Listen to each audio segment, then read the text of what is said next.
பேரரசியுடைய அம்மா அப்பாவை தரிசனம் பண்ணிக்கணுங்கிறது ரொம்ப நாள் ஆசை. இன்றைக்கி நிறைவேறினது. மாயாவோட காஞ்சனமாலை அம்மன் திருக்கோயிலுக்கு போயிருந்தேன். இந்த கோயில் ஒரு சிவாலயம். சிவன் சன்னதிக்குள்ளே மாயா போய் அங்கே மீனாட்சி பக்கத்துலேயே கொஞ்ச நேரம் இருந்துட்டு வந்தால் அந்த குருக்கள் பூ மஞ்சள் குங்குமம்லாம் வச்சு விட்டு அனுப்பியிருந்தார். காஞ்சனமாலை அம்மாவும் மலையத்வஜ பாண்டிய மன்னனையும் தான் தரிசனம் பண்ணிக்கிறீங்க. அவங்களுக்கு பத்திரிக்கை வச்சு வாசினி கல்யாணத்துக்கு வாங்க வாங்கன்னு சொல்லும்போது ஒரு சந்தோஷம் கிடைச்சிது.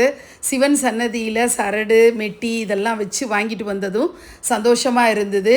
இந்த திருக்கோயில் இருக்கிற பகுதி எழுகடல் தெருன்னு அழைக்கப்படுது. தனக்கு மருமகனாக சொக்கனே வந்துட்டதுனால இனி பிறவா நிலை கிடைக்கணும், முக்தி கிடைக்கணும்னு ஆசைப்படுறாங்க காஞ்சனமாலை.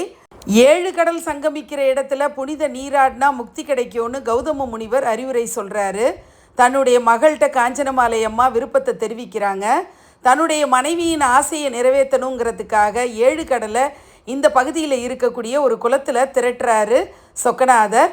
அதனால் இந்த பகுதி 7 கடல் குளம் அப்படின்னு அழைக்கப்பட்டு பிற்காலத்தில் 7 கடல் தெருவாக மருவி இருக்கு. நன்றி.